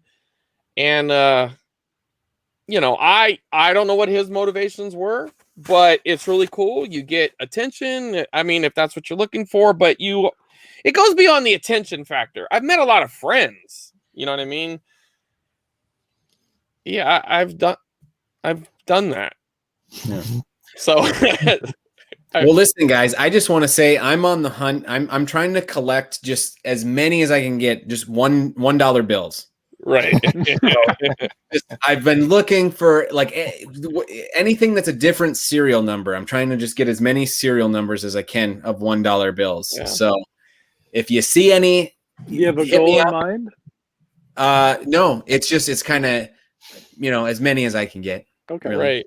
Essentially, though, I'm getting people's $4 bills and $5 bills. I mean, it's insane. People are just really nice. But also, because I don't know if this is coming back around, but I will be having a new sticker for sale soon. So, oh, cool! Oh, look at you! Fancy. Yeah, I'm gonna go ahead and sell these really cheap, like $3.55 or something. So. Is that really cheap to you? Well, the 55 cents would be the mailing, would be the postage, but the $3 is just covering. I ain't looking to make any profit off of it. I'm just looking to recoup. So if you want to do that, and you know, you guys will all get one, but I expect you to promote it. Yes. All right, and I got to get promotion out of it. But yeah, so you're gonna make that yourself and then sell it yourself. You're not gonna. I've already did. They're on the way. Yeah. You're not going to use like a Teespring or a T-Public or anything like that? No, it's Sticker Mule. Okay. They've done this. This is the print, and it's already. Can you get that as a pin? I can do. Well, this is also where I got the magnets. I made those magnets of the Q dogs. Right. I can even get pins. Sure. I mean, they do all the stuff. Are you going to get a magnet of Kevin, like when he busted his head? I will the next time they send me an offer, because they'll send me cheap offers every now and then. You kind of ruined it, but that's okay.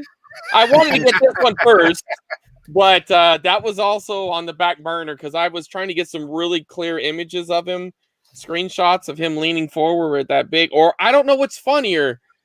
I think the bandage is funnier. Oh, the bandage is funnier. Yeah. I think it's funnier than the scratch, but I wanted to get one with him. I was trying to get the right freeze frame because he has one where he's like, and he has that on his head. And I'm just like, man, that one's going to be good. It's classic. So, in case you're listening, Kev, I'm doing it out of love, man. Out of love. So. See, we really need the 1080p feed of StreamYard. We need to get that GoFundMe going. Yeah. I wish it was a little clear. The first one I screenshotted was a little, you know, his hand looked a little wonky. But I'm going to go back through the footage, and I time-stamped it, so I know when. Well, yeah, there's that Twitter post I put out where I photoshopped in the blood on his bandage. That one turned out okay. Okay, well, maybe that'll be the one. Yeah, check that out. Although the blood looks a little fake, Bill, because it goes a little bit off the hand or whatever. Well, we got to redo it, Bill. Come on, Shit. get your fucking head in the game, Bill. At a quick glance, I was fooled right away. I was like, I don't remember there being that much blood. He was bleeding though. That was so funny because when he pulled it off, I was like, oh, it's nothing, and it's just like, holy shit, dude, what the hell happened? He's like, oh no, it's nothing. Of course, his wife was concerned. Like, imagine you're Mrs. Mars, and you're just trying to get ready for bed, and your husband runs up there really quick to get a 10-foot bandage for his fucking head. He's all bleeding. Like, good times, great. But oldies. if he'd have caught one of those, those veins in your head like the wrestlers It cut could, that just yeah. gushes the blood, that would have been. that's what they do. That's why they always cut their forehead, because it bleeds and it doesn't hurt you, and they heal really quickly. But if you really zoom in on those wrestlers' head, they have a bunch of those scars. Hey, let me ask you something. With these sleeves, how do you put them in? Do you put if this is the record, do you put it in like Top. like that? I would put it in. Well, that's how I do it. But if you want easy access, you do it so the record can come out. That's what I was wondering. It just depends on how you want to store it. What's the consensus? Like that. Like that. Yeah. I like it. I like to be able to get it out so I don't have to keep fucking with it. If it's easy access, it's just going to allow dust to get in there. This way, it's sealing up the opening. And then, that is true, though. As you display them, all the little extra polys all lined up at the top. Yeah. You have polys, Bill? Come on. Yeah, Paul. We've seen your collection, dude. You have like 4 of those. New Jersey Retro is saying he had the highest single game sale a couple days ago. And he wants to tell us on the vinyl show. Look at that. Awesome. Kaboom. That's a monster sale, especially for a GBA game. Well, CIB, yeah. Well, that's one of those titles where it wasn't usually that hot, and all of a sudden it became the hot. Yeah, the hot. Think about that. A GBA game. I mean, come on, that's crazy. $700. All right, Matt Bandy. One quick. Retro, if you're selling any of that NES cardboard, hit me up somewhere. There'll be something down there. Put your Twitter on the thing. Yeah. Where is it down there? He knows. He follows me on Twitter, but we've. Here. You're right. Why don't I have your details in the description? That's true. I don't know. You should. That is bullshit. Promoting this shit. Well, Matt Bandy, Chris Roberts has left you 4 minutes. This might be a new record. So 2 hours in, I show him my first record. I have not shown a record. This is a new record show. Yeah. You haven't shown a record at all? CDs. Wow. Well, maybe you shouldn't get so many CDs. We had to fill in the story. Fill in the gap. I'm glad I was here for that. All about the story, right? Storytelling. Yeah, that's right. That's what we're about here. Telling stories.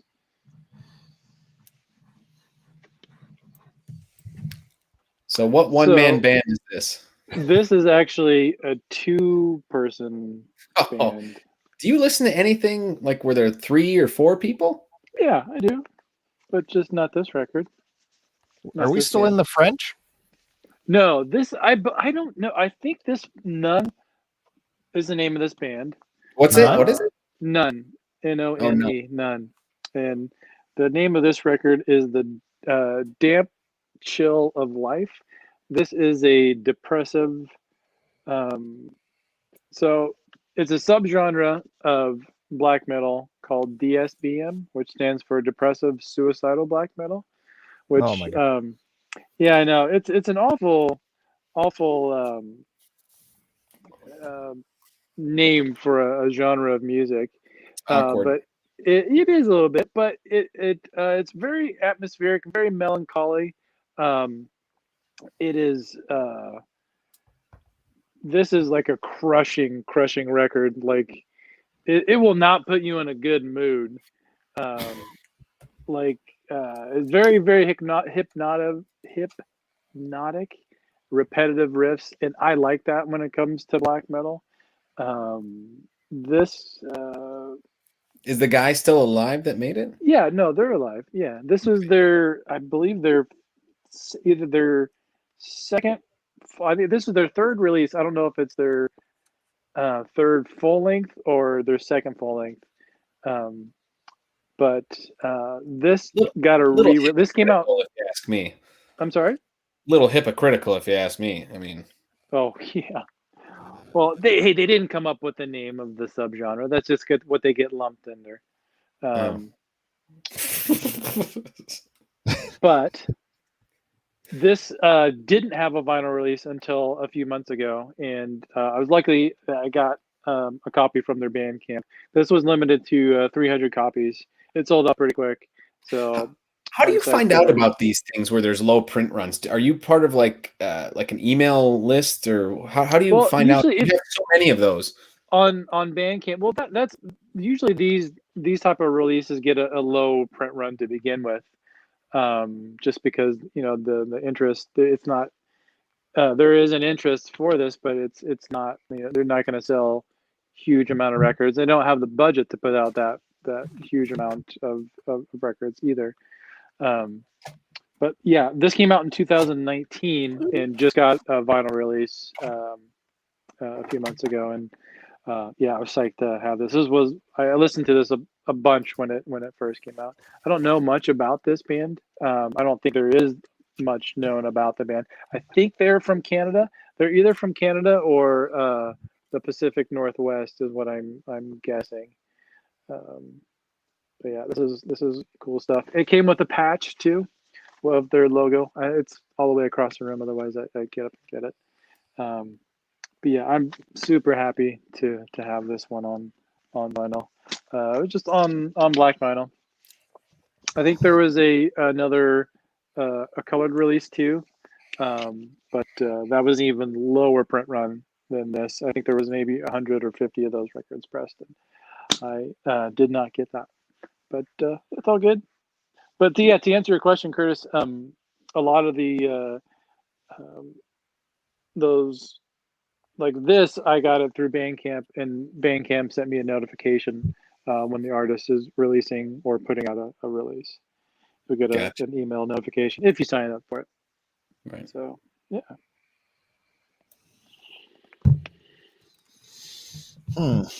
Yeah, I don't get. I know that was very niche, but even like Grateful Dead just put out a release this week where it's a limited edition. It's a Dave's Picks where they put out a live concert.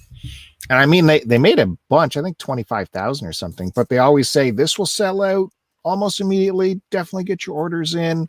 And sure enough, like within a day, the next, announcement came out. There's only 500 left. This is absolute last chance on this.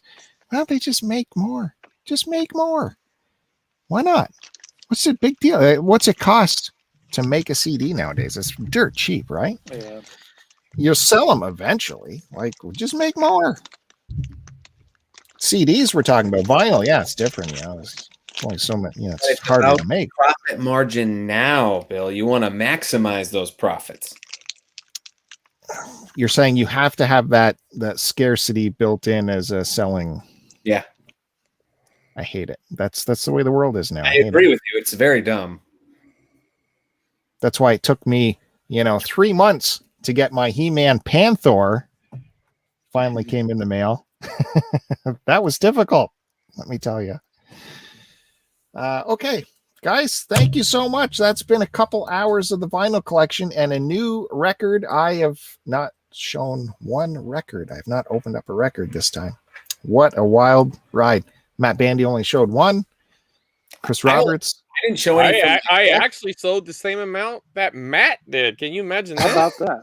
I showed 3. So how many did we have total? Well, Mars showed a ton of his Motorhead ones.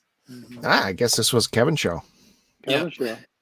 It's Kevin's show. So when we come back, which probably won't be for a while, I think. If we are on the Curtiss schedule, probably won't be until not this Saturday, but maybe the weekend after that. We all got to talk. We got to talk to Curtiss and work it out.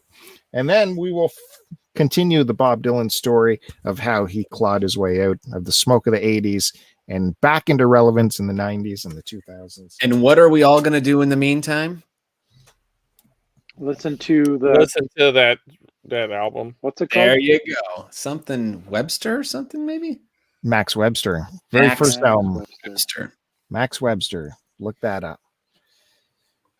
Chris Roberts is using our Yeah, chat forget that. feed Don't worry about as, Hey, it helps the algorithm, man. okay. Appreciate The it. guy mentioned he had manuals, so what do you want me to tell you? You were fast on that phone. Wow. Don't fuck around.